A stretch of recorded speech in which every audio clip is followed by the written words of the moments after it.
Hi hello welcome to our channel enlighten Amulya. This is Sravanthi. ఈరోజు ఈ వీడియోలో డిఎస్సికి సంబంధించి కంటెంట్ అనేది ఎలా ప్రిపేర్ అవ్వాలని అనే టాపిక్ గురించి అయితే డిస్కస్ చేస్తాను. అంటే మనది మ్యాథమెటిక్స్ సబ్జెక్ట్ కాబట్టి మ్యాథమెటిక్స్ ఎలా చదవాలో చెప్తాను.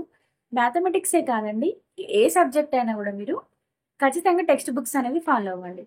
టెక్స్ట్ బుక్స్ లేవు అనుకున్న వాళ్ళు ఖచ్చితంగా ఎస్ఎండెస్ అయితే తీసుకోండి. అంటే మీరు నిన్న ఒక వీడియోలో చెప్పారనమాట, మీరు ఎందుకని వేరే పబ్లికేషన్స్ సజెస్ట్ చేస్తున్నారు, తెలుగు అకాడమీ బుక్స్ బెటర్ అని చెప్తున్నారు. రైట్, కరెక్టే, తెలుగు అకాడమీ బుక్సే చదవాలి. కానీ అందరికీ అవైలబుల్లో ఉండలేకపోవచ్చు కదా, కొందరికి దొరుకుతాయి బుక్స్, కొందరికి దొరకవు. సో ఆ బుక్స్ లేనప్పుడు సెకండ్ అల్టిమేట్గా ఏం చేస్తారంటే ఎస్ఎండ్ఎస్ బుక్ అయితే తీసుకోండి, ఏ సబ్జెక్ట్ వాళ్ళైనా. ఎందుకంటే నేను ఆల్రెడీ ఇంతకు ముందే మన ఛానల్లో డిఎస్సికి సంబంధించి స్కూల్ అసిస్టెంట్ తెలుగు ఎలా చదవాలి, బయో సైన్స్ ఎలా చదవాలి, ఫిజికల్ సైన్స్ ఎలా చదవాలి, ఇవైతే చేశాను కదా వీడియోస్. సో అందరు టాపర్స్ని అడిగితే వాళ్ళు చెప్పిన విషయం ఏంటంటే, ఎవరైతే సబ్జెక్ట్స్ని చదివారో, టెక్స్ట్ బుక్స్ని చదివారో, ఇప్పుడున్నటువంటి కాంపిటీషన్లో అందరినీ అందుకోవాలి. సో అందరు చదువుతున్నది చదువుతూ అందరికంటే ఎక్కువ చదవాలి కాబట్టి అందరు చదువుతున్నటువంటి ఎస్ఎండ్ఎస్ బుక్ని కూడా వాళ్ళు చదివారంట.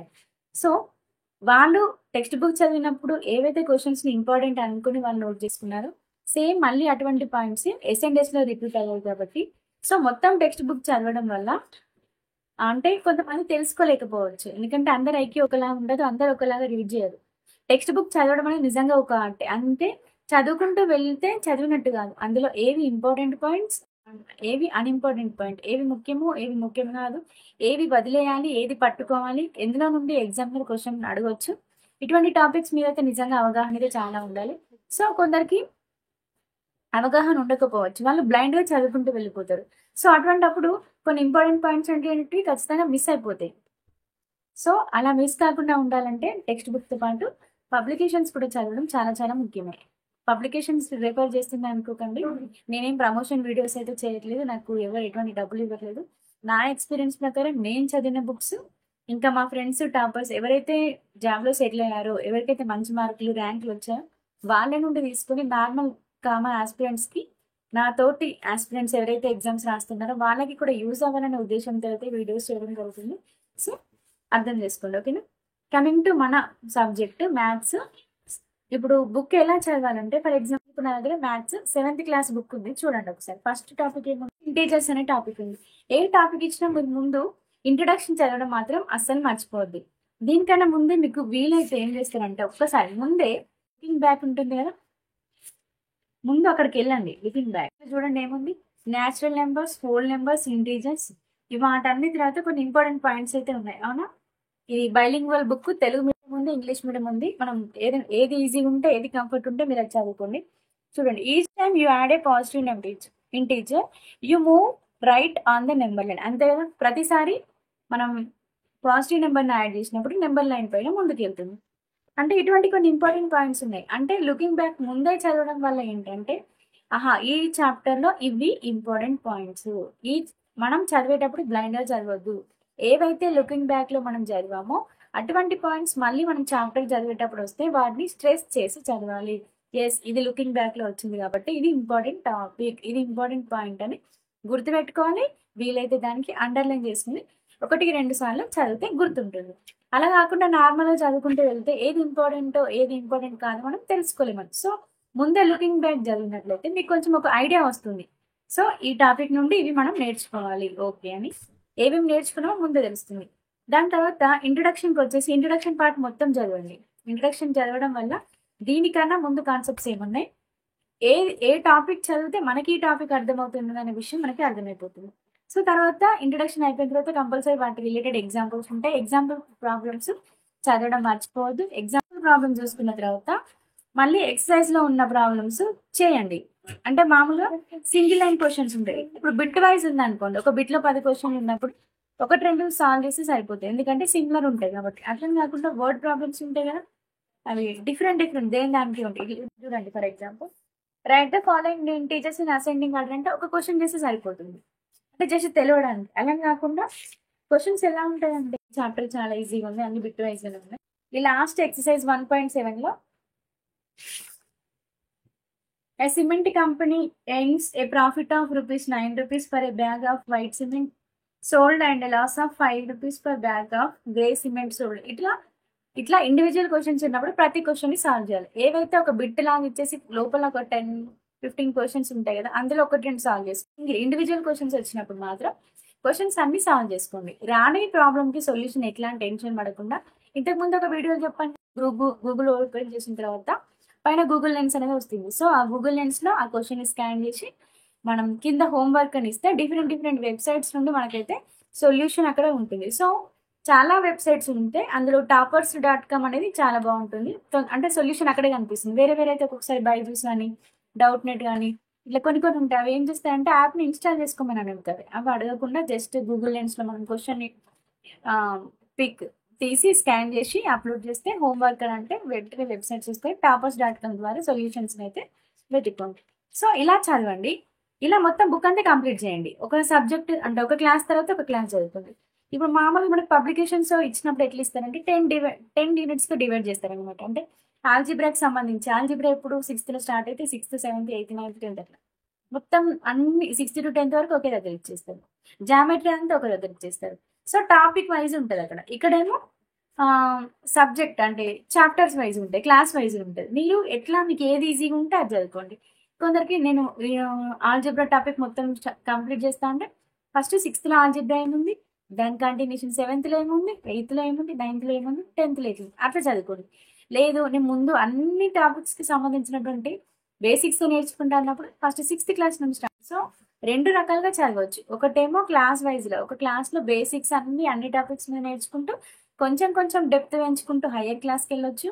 లేదు నేను ఒక టాపిక్ తర్వాతే మొత్తం టాపిక్ చదువుతా అన్న వాళ్ళేమో ఫర్ ఎగ్జాంపుల్ ఇప్పుడు నంబర్ సిస్టమ్ తీసుకున్నారనుకోండి. First natural numbers, whole numbers, integers, real numbers, complex numbers ఇట్లా వెళ్ళిపోవచ్చు.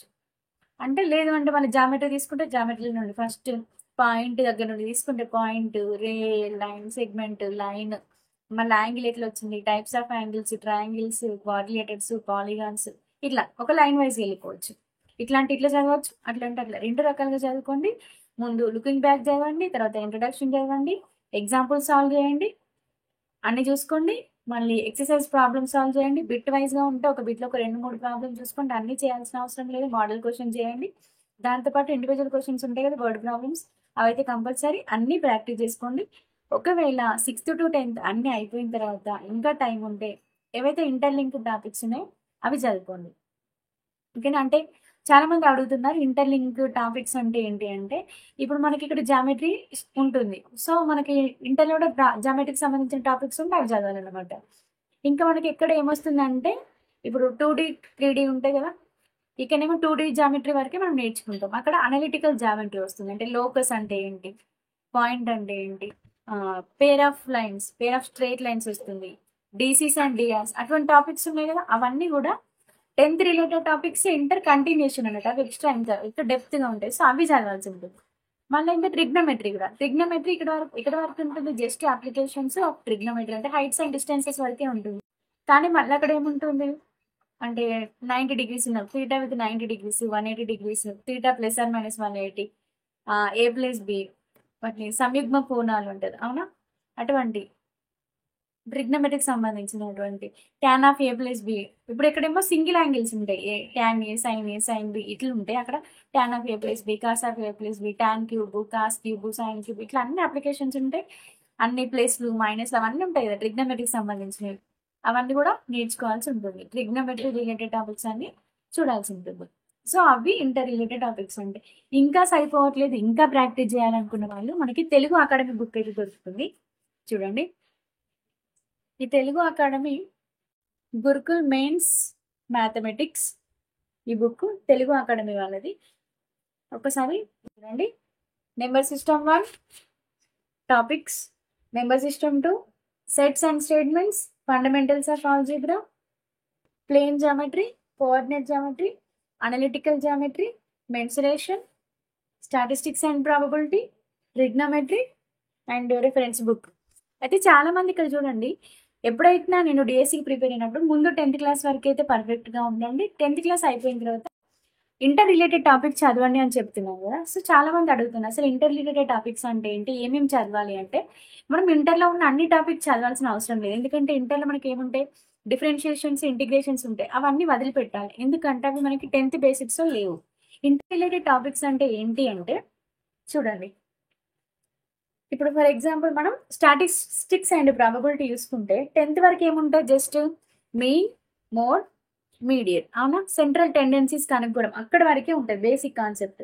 ఇక్కడ చూడండి మెజర్స్ ఆఫ్ డిస్పర్షన్. ప్రాబబిలిటీ యొక్క బేసిక్ కాన్సెప్ట్స్ 10th లో ఉంటాయి. అంటే డైస్ ప్రాబ్లమ్స్ కానీ, డెక్ ఆఫ్ కార్డ్స్ ప్రాబ్లమ్స్ కానీ, బాల్స్ ఇట్లా కలర్ ప్రాబ్లమ్స్, డిఫరెంట్ ప్రాబ్లమ్స్ ఉంటాయి. ఇక్కడ additional theorem on probability, conditional probability, PC అని ఉంటుంది కదా అది. ఇంకా mean and variance of random variables, binomial distribution, ఇవన్నీ కూడా అడ్వాన్స్డ్ వెర్షన్ అంటే ఇంటర్ రిలేటెడ్ టాపిక్స్. ఇంకా కమింగ్ టు ట్రిగ్నోమెట్రీ కూడా మనకి 10th లోనే స్టార్ట్ అవుతుంది. 10th లో ఏముంటుంది? అప్లికేషన్స్ ఆఫ్ ట్రిగ్నోమెట్రీ ఉంటుంది, అంటే హైట్స్ అండ్ డిస్టెన్సెస్ ఉంటుంది. కమింగ్ టు ఇంటర్ మనకి ఏమేమి ఉంటాయి? Trigonometric ratios and compound angles and allied angles. అంటే కాంపౌండ్ యాంగిల్స్ అంటే cos of A plus B, cos of A minus B, cos cube, tan cube అవన్నీ ఉంటాయి కదా అవన్నీ. Multiples and submultiples, trigonometric transformations, trigonometric ratios as functions, inverse trigonometric functions, properties of triangles, trigonometric equations, complex numbers, De Morgan's theorem, trigonometric expansion, heights and distances. ఈ heights and distances ఒకటి 10th లో ఉంటుంది. Remaining topics అన్ని కూడా inter related topics. So ఇలా చదువుకోవాల్సి ఉంటుంది అనమాట. ఓకేనా? సో ఇప్పుడైతే నేను కొంచెం క్లారిటీ వచ్చిందని అనుకుంటున్నాను. ఇంకా ఏమైనా డౌట్స్ ఉంటే మీరైతే మీరు మొహమాటంగా కింద కమెంట్ చేయొచ్చు. నేను ఫ్రీ టైం చేసుకుని అయితే ఖచ్చితంగా మీకోసం అయితే వీడియో చేస్తాను. If you like this video please like, share and comment and don't forget to subscribe our channel enlighten Amulya. Thank you.